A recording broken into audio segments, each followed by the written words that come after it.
My name is Amber, and I am Harry Rosso's niece. Harry was my dad's older brother. I wanted more than anything to join you today to honor and to celebrate the life of this amazing man. However, I am in the midst of a medical challenge that does not allow me to travel. Please know that I would have preferred to deliver these words to you in person. I would have preferred to shake your hands and see your faces. I would have loved to meet you, to know you, and to thank you for being a part of our family's lives. However, I hope that you don't mind me sharing my feelings in this way. I wrote this on Sunday morning, and I would like to share it with you. My uncle passed away today. He was a kind, loving, generous man who devoted himself to helping others from all walks of life. He was passionate, robust, and funny. He did things his way, even, or sometimes especially, when his way was not the accepted way. More importantly, he was human, and he was very good at being human. He made mistakes, and he learned from them. Among the things he taught me, I will always remember to laugh full out, retell the good stories as many times as I want to, and most of all, that it is never too late to redeem yourself or to make amends when that is what really matters. I will miss him dearly, but I am committed to keeping his memory alive by passing along some of his best stories to my boys and to anyone else who would care to listen.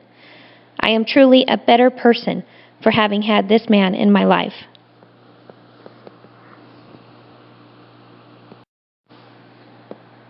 My uncle was my go-to guy, my mentor, my confidant, my courage, my trust, my leader, my number one fan. He was not afraid to criticize me or set me straight. He was never slow to praise me. He has always been loving and kind and warm. Even at his worst, he was the best. I now have a huge hole in my heart. My earliest memories of my uncle are fleeting and slippery. They morph and change. As is the case with most childhood memories, they seem to shift and evolve as I shift and evolve throughout my life. I remember flashes, scenes on a screen.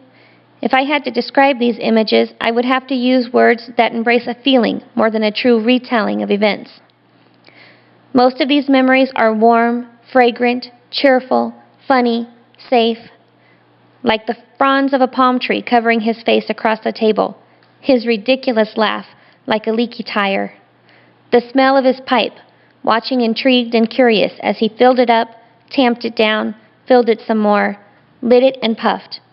That smell. Still today I smell pipe tobacco and he is there telling silly stories while fidgeting and fiddling with his pipe.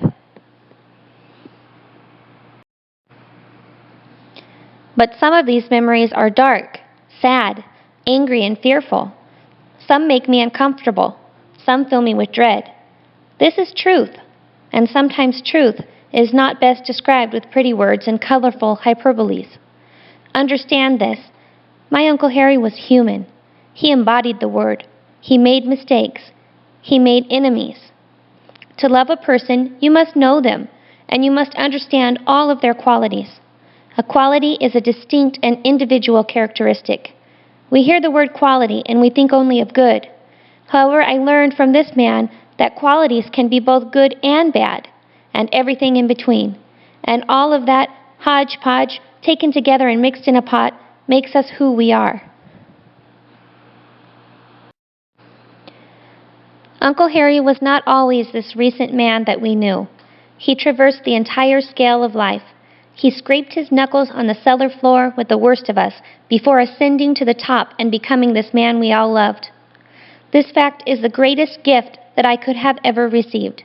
It has taught me that we are all worthy of redemption. We are all capable of grace and beauty. There is never a man so far gone that he cannot know love, and never a life so far wasted that it cannot again be made whole. I am proud of him. I am proud to carry his genes and his torch. I will hold that torch now, and I will hold it high while it is in my care. I will pass it proudly to my children, and I will teach them to do the same.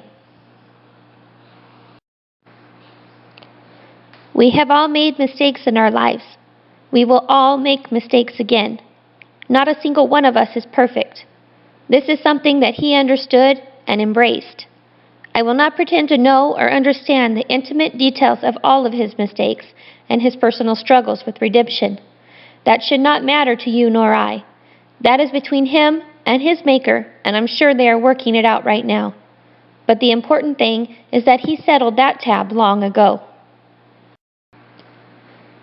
He handled this process with such grace and such class as to be able to recount tales of his transgressions with such charm and humor as to give these transgressions a value. How many people do you know that can do that? Take a tale of their worst day, their very worst experiences and actions, and turn that tale into gold. Spin a recounting so sweet and so true as to touch a man in the very pit of his stomach. These stories, these tales of pain and error, he used them to show so many men that they were also capable of change, that they too could lift their heads high and step back into the light. I am honored to say that I am flesh of his flesh.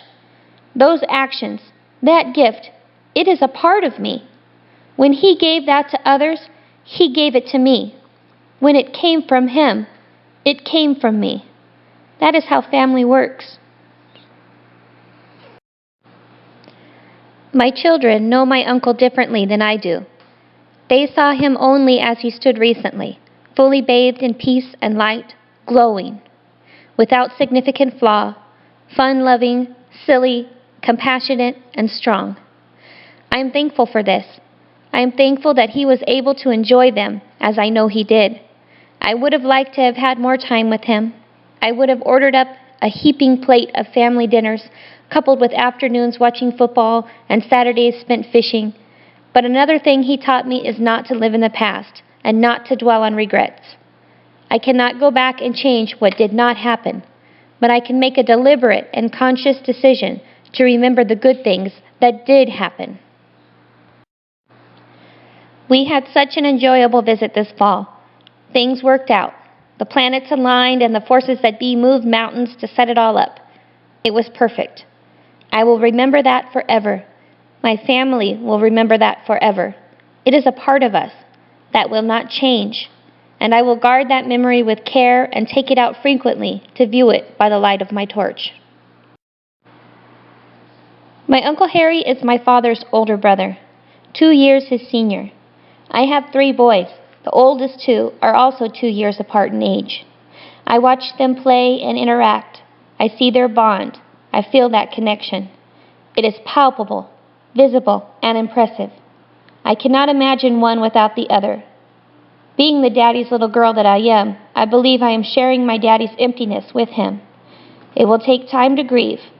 It will take tears and prayers. But as I told my son today, you may see me cry these next few days, weeks, months. I don't know how long this feeling will grasp me. But I also told him that I know that this is important. The tears will come, and they must come. I need to cry it out until the only thing that remains is the good. The good memories, the good lessons, the good stories, the good feelings, the good genes. These will remain long after the tears have dried up.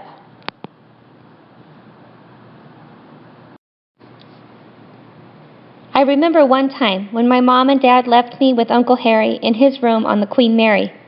I believe they had gone to dinner and he was in charge. I must have been about 4 or 5 years old, younger than my youngest child is now.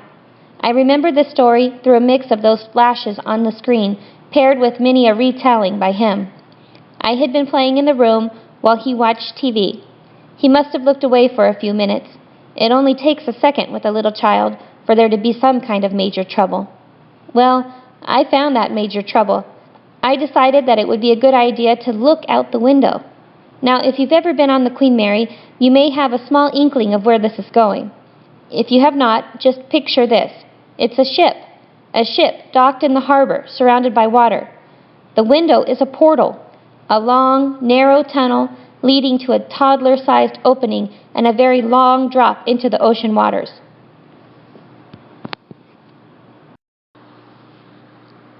My uncle jumped up from the bed just in time to grab me by my feet and drag me back into the room. I was only going to peek, but this moment scared him and shook him to his bones. He put me in the middle of the bed and told me to not ever move again until my parents came back. This I remember clearly as though it were yesterday. I was scared. Not scared that I could have fallen. Not scared because I was in trouble. Scared because I didn't understand why he was so scared. He was visibly shaking, sweating, and pacing. At the time, I couldn't understand what had happened to cause this reaction in such a strong and capable adult figure, and that frightened me. Now I know. I have felt this feeling before. When you reach for your child and pull them back from traffic in the nick of time, or lose them for a second in a crowded amusement park.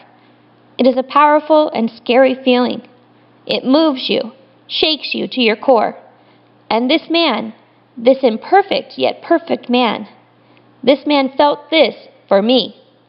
Now that I'm a parent, I understand what this means. I am more than just some kid to him. I am his brother's baby.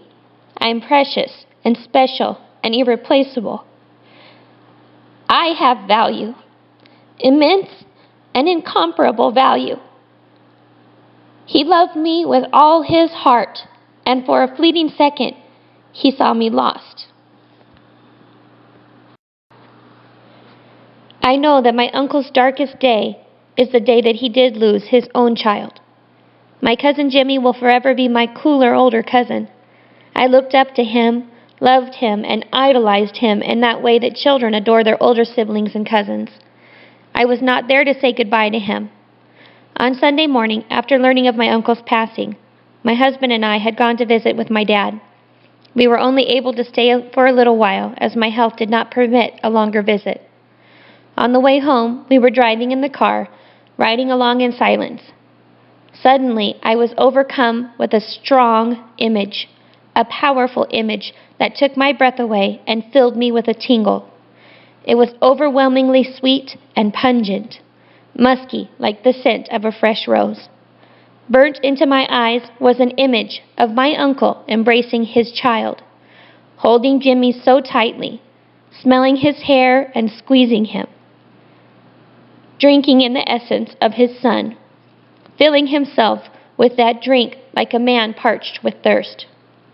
I later told my aunt about this image that overcame me and promised her that this is how I will picture him from now on, hand in hand, grinning with that silly smirk, both of them, the son the spitting image of the father.